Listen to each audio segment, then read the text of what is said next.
Hello and welcome to the Road to One Piece, where I read anything but One Piece because it's way too freaking long. Black Clover has been the black sheep of shonen for a while now. Not because it isn't good, it's actually pretty decent, and we'll get to that. But because, well, if it's not a pseudo-philosophical examination of humanity, or just colored hair boys playing with swords, no girls allowed. Most shonen fans don't want anything to do with the manga. People would rather not read a story or watch a show where the MC yells or cries all the time. Now, this isn't to say the disdain isn't warranted, because, fuck Deku, right? But Western Shonen Jump can be a taxing place to experience stories sometimes. More often than not, these stories aspire to do something that it's incapable of pulling off well.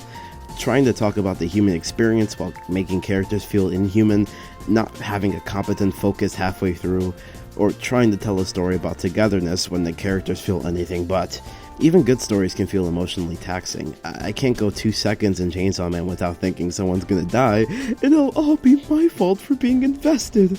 And look, I don't mean to pile on to the dismissive attitude people have towards Black Clover, because I really like it. Its diverse cast, fantastic art, its unique power system, and emotional story beats made my binge all of the more enjoyable. The Elf arc is genuinely one of my favorite arcs of the genre because that, and Royal Knights before it, are all of the emotional developments and gut punches I could want from a story like this. But that's not to say my affection for Black Clover isn't inherently simple. It knows what it is, a battle shonen first and foremost, and while gone are the days of the old generation's goofy yet lovable spectacle, Black Clover lives and breathes that stuff. Black Clover is passionate about its averageness. It takes things that have been done in other stories, does them really well, and puts it in an easy to digest package. And honestly, I like it that way, because while not the best thing in the world, it's a better read than what most of this magazine is willing to give me. But I feel bad for saying that, because we as a community are stuck in this mindset where if we don't vehemently hate something, or if we don't think it's the smartest work of fiction ever, that means it's bad or even just mid. But Black Clover isn't mid, it's great, it just doesn't try to be perfect.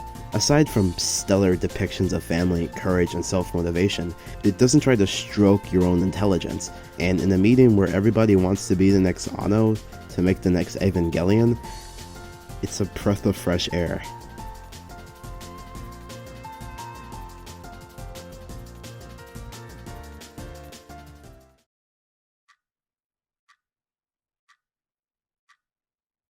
So, do I talk first, or do you talk first?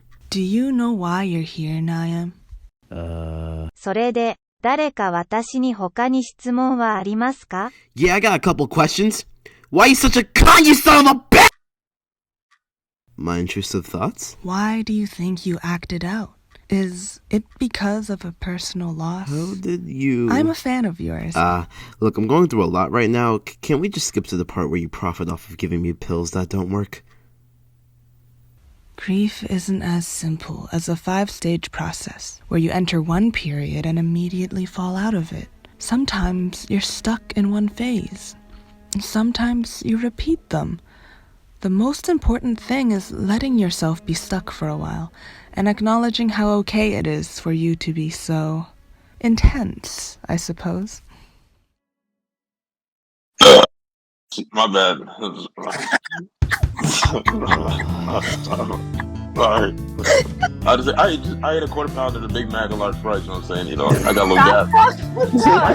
Bro, didn't I tell you to stop eating junk food, bro? Like, Nigga, I can't eat bad one day. This nigga argues about my diet, bro. Bro, because I thought you was eating junk food every day, bro. That's what you told me last time. That he was just eating Wendy's constantly. I was like, nigga, stop. Listen, nigga, I can't cook, nigga. I'm gonna tell you. Bro, choose it. I will send you some recipes later. But anyway, listen to Noct immediately stands out from the other Black Bulls due to his demeanor. Within the first few chapters of meeting Noct, it's clearly established he's a very black and white character. We later learn his outlook on life is a result of his brother, Morgan's, death at Noct's indirect hand. This backstory is delivered during the Twin Devil fight, the first major fight of the Spade Kingdom raid arc. This matchup is intentional. Tabata juxtaposes Noct, a lone twin, against twin devils. The devil's magic elements even share a similar dynamic than Noct's and Morgan's. Asta and Libe, who are effectively twins, as is later portrayed by Tabata in the final chapters of Spade, then arrive and save Noct, planting the initial seed that Noct should not be striving to die, rather to live. Sometimes in life, there doesn't need to be a reason to do a good thing. It's simply the principle of the matter. With Morgan's passwords ringing in his ear, Noct is able to resolve the contrast in his heart and free himself from the yoke of realism. Magna vs. Dante is easily one of the best fights in the series, and if someone said it is their top fight in the series, I will not argue with them too much. I would. Dante, who at this point has acknowledged that the only ability that can stop him is anti-magic. So he looks down on Magna. Magna is able to take advantage of that overconfidence, and the conditions for Soul Chain Deathmatch are set. A one-time use of spell cultivated over the course of 6 months that easily could have been avoided if Dante had been cautious of Magna, because Dante just has like the worst IQ in the series. Like, he's really fucking stupid at times. As a result of Soul Chain Deathmatch, the two have an equal amount of magic. So what the fight questions is, are you strong because of your magic, or is it you that makes the magic strong? Kind of like how in JJK Gojo. No. God damn it. Okay, no. Yeah, we get off that. That's great, but I don't know how you can argue Magnus' fight is the best when, like, Noel's fight literally exists, nigga. Don't think it's the best in the I hate series? him so much, bro. These Noel niggas are nasty, man. I believe this fight is the best in their series because of the performance in Noel Silva, the dynamic between McGiggling and Noel, the great art, and the performance of Noel Silva. You said that twice. Yeah, bitch ass nigga. First off, I believe the way Tabata showcased Noel's journey to this point was phenomenal, and it gradually led to this fight feeling absolutely amazing. Me and Spud, right? Spud and I talked about that in Nia's JJK video. Which you should totally watch, by the way. It's totally awesome. Oh, you watched it? I started it. It's pretty long, not gonna lie. Basically, this fight is excellent because of the build-up to when Noel could be confident in her own strength. Also, Noel's dynamic itself is a part of that as well. Besides that chapter, I also believe that the ending of the McGiggler fight is amazing because of Nozel's inclusion with his backstory and how it contextualizes every scene with him and Noel. God, such similar names. Seeing Nozel's memories in different scenes we've seen with Noel, but in his perspective, was a great way to showcase his feelings on the matter.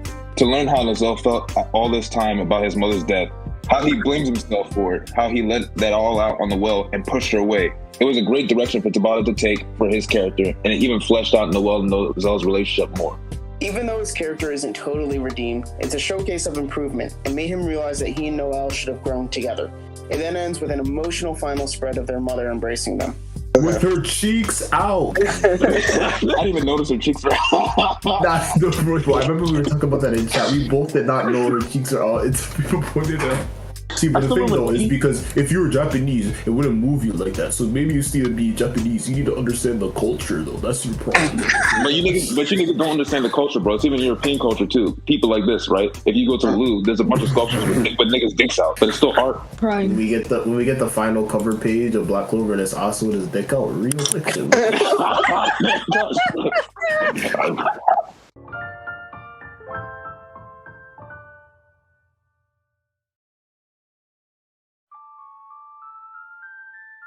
Yuno has been sort of a contentious character.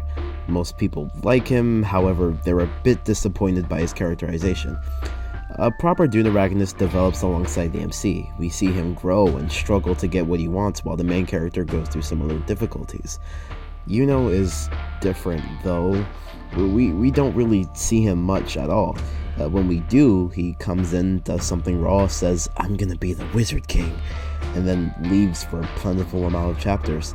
And as the pseudo-brother of Asta, who gets a crap ton of development by the way, or does he? Fans wanted a bit more. I never personally saw Yuno that way. I never saw him as someone who could give a unique perspective to the series' main themes, because in reality, what could he possibly say that Asta or some other magical and privileged character couldn't? The reason I love Black Clover, first and foremost, is the Black Bulls. They may not be necessarily great individually, but that's more so okay because the series is about how these characters together are better than the sum of their parts. Yuno was never a part of that system for me. There are 3 events that changed people's perception of Yuno post-time skip. Half of his squad died. He was revealed to be of royal blood. For the first time ever, Yuno was honest to God caught off guard and failed. I swear to God, it was a much needed conflict for his character, given how ass he was to that point.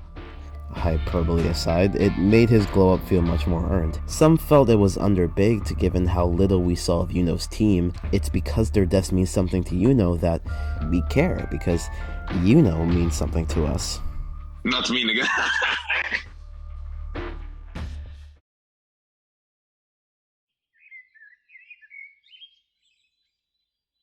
You know, to be honest, I still think about the series. It doesn't really bother me anymore. Then what's the problem? I feel like I don't really belong anywhere. I mean, ever since I dropped it, I haven't really had an identity. I haven't really had a sense of community either. You know, I thought I had an identity with the people I was with, but... Do you think they hate you?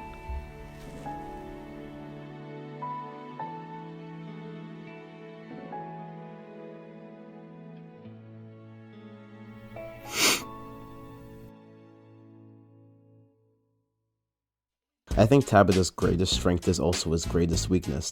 He loves his characters. That's why, despite this ensemble cast, everyone here gets good enough screen time to leave an impression. That's why the world these characters live in feels so detailed and inviting. That's why anyone who dares to test the heroes are made to seem plainly evil, aside from 2 exceptions.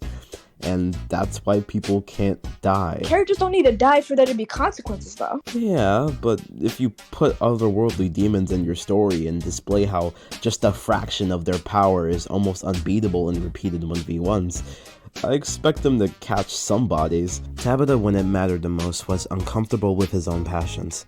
That's why as soon as Spade ended, we're introduced to a villain who doesn't kill, retroactively makes Yami being alive an actual plot point that could be addressed in interesting ways, and we're getting a smaller scale story about Asta, and how his self-determined attitude has been a front for most of the series. This doesn't erase the faults of Spade per se, but paints Tabata as begrudgingly self-aware.